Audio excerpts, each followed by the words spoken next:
આખતર માંડવી થઈ ગઈ છે 1 થી 1.5 મહિનાની ને હવે ખેડૂત મિત્રો પડવા મળી છે પીળી। તો આ પીળી પડતી માંડવીને અટકાવવા માટે શું કરવું જોઈએ, શું નાખવું જોઈએ, ક્યારે નાખવું જોઈએ ને કેટલા પ્રમાણમાં ને આ કઈ રીતે પીળી પડે છે એ આપણે જાણીશું આ વિડીયોમાં। હું હિતેશ તીર્થ એગ્રી સેન્ટર તરફથી આપ સૌનું સ્વાગત કરું છું।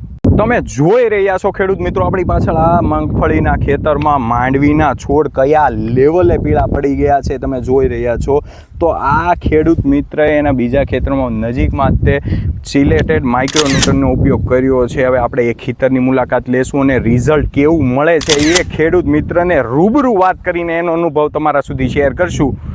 ચાલો ખેડૂત મિત્રો, ખેડૂત લોકો એના ખુદના અનુભવથી હીરા કહી કે 3 એકા કે લીંબુના ફૂલ જેવી વસ્તુનો છંટકાવ કરીને માંડવીને પીળામાંથી કાળા કલરમાં લાવી દે, જેનું રિઝલ્ટ 5 થી 6 દિવસ રહે છે। પણ જે માંડવીમાં છોડમાં જે ઉણપ હોય છે માઇક્રોન્યુટ્રનની એ પૂરી પાડી શકતું નથી। તો એના માટે આપણે આ વસ્તુ નાખવી જોઈએ। આપણે આવી ગયા છીએ ખેડૂત મિત્રની પાસે, એનું નામ છે મેપભાઈ કાતરિયા, બરાબર। હાવજ જેવા ખેડૂત મિત્ર કહેવાય ને, ઈ આ હાવજ જેવા ખેડૂત મિત્ર।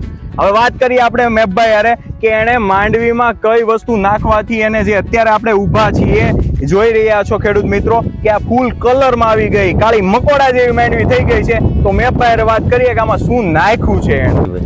હવે તમે ખાલી એટલું કહી દો કે આમાં કઈ રીતનું હું નાખ્યું છે, કેટલા માપે નાખ્યું છે, એ ખાલી અમારા ખેડૂતને કહી દો। આમાં તમારો અનુભવ સિરેપ કહેવાય ને, વનિતાનું કહેવાય છે ને, હા વનિતાનું ચિલેટેડ એ ધર્મેશભાઈ આપેલું છે, એનો છંટકાવ પણ કરેલો છે। હા 8 દિવસ થયા છે, કલરમાં રિઝલ્ટ બહુ સારું છે। હા હજી પણ વાપરવાનો છું, બરાબર। ને ભલામણ તીર્થગ્રામમાં જો ત્યાંથી જ કરેલી છે મને, બરાબર કે ધર્મેશભાઈ આ સાટો કલર હારા મારો, ફ્લાવરિંગ પણ હારા મારો, ગુણે બી હારા મારી, બધી રીતે ઓકે રિઝલ્ટ ગણાય એનું।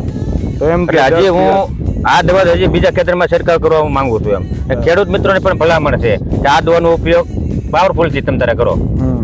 તો એક વસ્તુ સીધી ને સાદી છે, આમાં કોઈ લોજિક વાળી મોટી વાત નથી। સાયન્સ નાનું અમથું છે કે ભાઈ પાણીના વધારે પડતા પ્રમાણને લીધે માંડવી પીળી પડે છે, અને બીજી વસ્તુ કે જમીનજન્ય એના ન્યુટ્રિશન ઓછા હોય ને એના લીધે કોઈ અંશે પડે છે, બરાબર।